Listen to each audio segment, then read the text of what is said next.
الله أكبر الله أكبر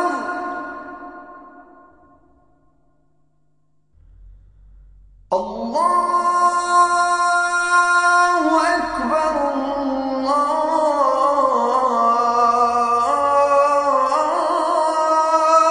أكبر. Welcome to Let the Quran Speak. My name is Sophia, I'm your host.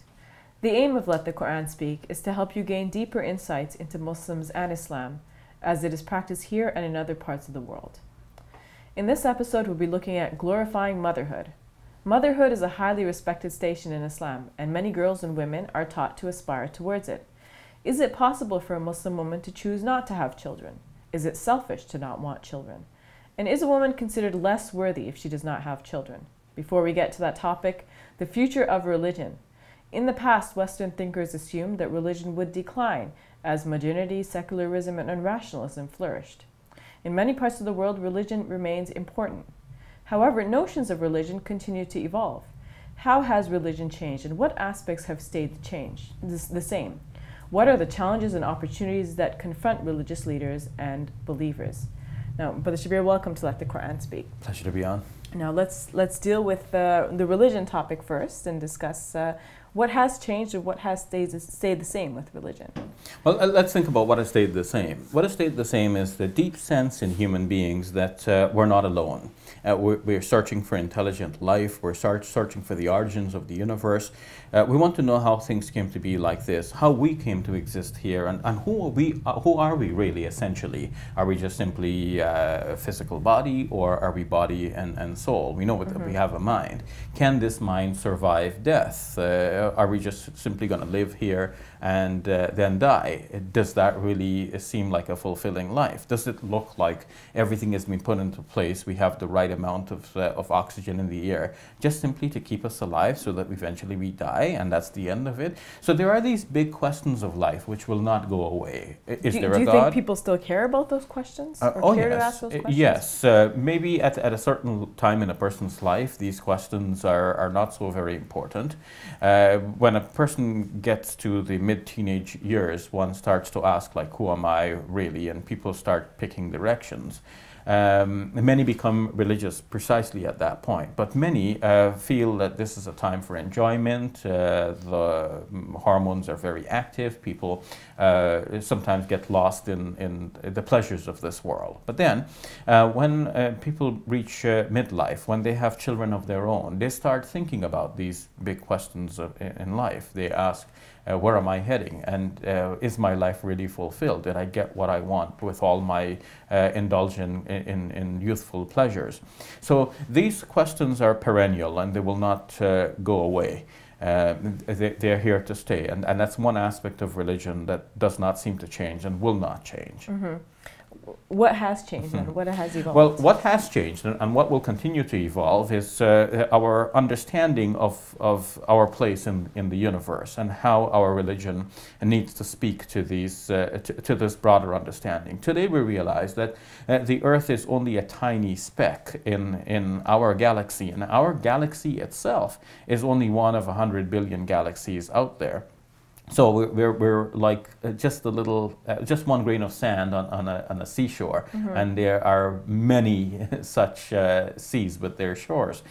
So seeing that, we realize how insignificant we are as individuals, and yet we understand ourselves as being part of this unified whole. So any conception of God in that limited God to just simply our world, that would obviously feel outdated, it would feel out of place. But the conception of God as a transcendent creator and the source of everything that exists, that actually is quite appealing, even with this, and especially with this broader understanding of the great and immense size of our universe. Now, science has changed many things, which you sort of alluded to, but it's also changed our understanding of of God and of the answers to some of the questions that we might have been curious about. Can you elaborate on that a little bit? Yes. In the past, people believed in many gods and goddesses, and people thought of the gods and goddesses in terms of like human composition. So Zeus was imagined to be like a father god, and as an old man, and he has children and so on. The gods married, they had consorts and so on. This understanding that anthropomorphizes God does not fit with a modern scientific understanding. A modern scientific understanding would look at the universe and think that, well, everything that is physical is what we can observe. Some scientists would want to think that this is all that exists, but other scientists would say that we do not really have a scientific explanation for the origin of the universe, because as we go back to the origin of the universe, we have to think of nothing before the universe and then the universe. And the question is, how do we get something from nothing? Or to put it a different way, how could nothing do something? How could nothing produce the universe? So there must be something, some great source that carries the potential for the existence of the universe, and that potential is God. So our perception of God now changes because of this modern scientific understanding. So do you think that in order to appeal to individuals today, religion has to be more scientific, more rational? Yes. One of the issues that have been discussed since Enlightenment hit Europe was the question of miracles.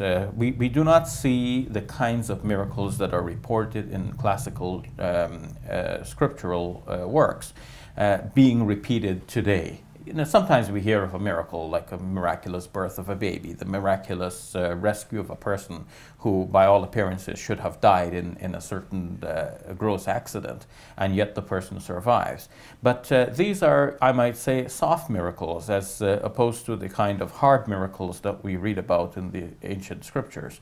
So we must have an understanding of miracles that fits with our modern scientific worldview. The modern scientific worldview thinks of things as being stable, as being governed by what they call laws of nature, and they think of these laws of nature as being fixed. A person of religion may say that there is still room for God's involvement, in that what appears to us to be quite fixed could actually involve a random element that is not immediately observable by us. I mean, if we see numbers going in a sequence, 1, 2, 3, 4, you expect that the next number is 5.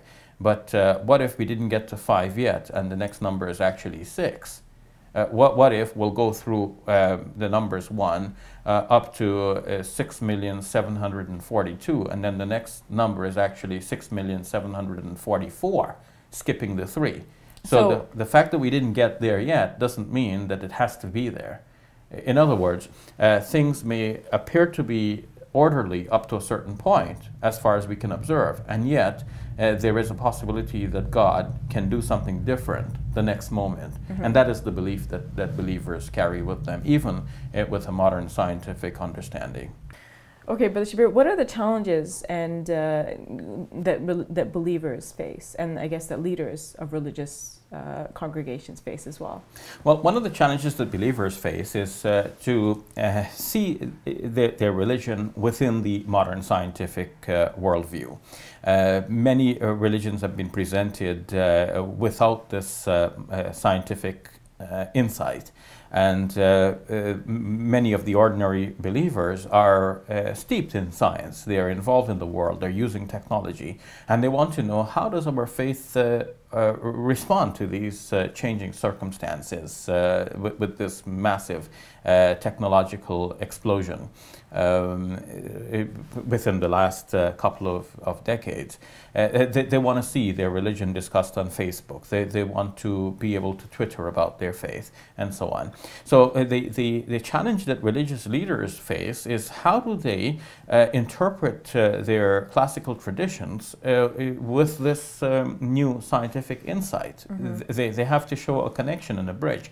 And many institutions have been set up to teach religion and to produce clerics of the faith. And these institutions generally go back to ancient times, following ancient traditions and methods, and pay little attention to changes that go on in the world around them.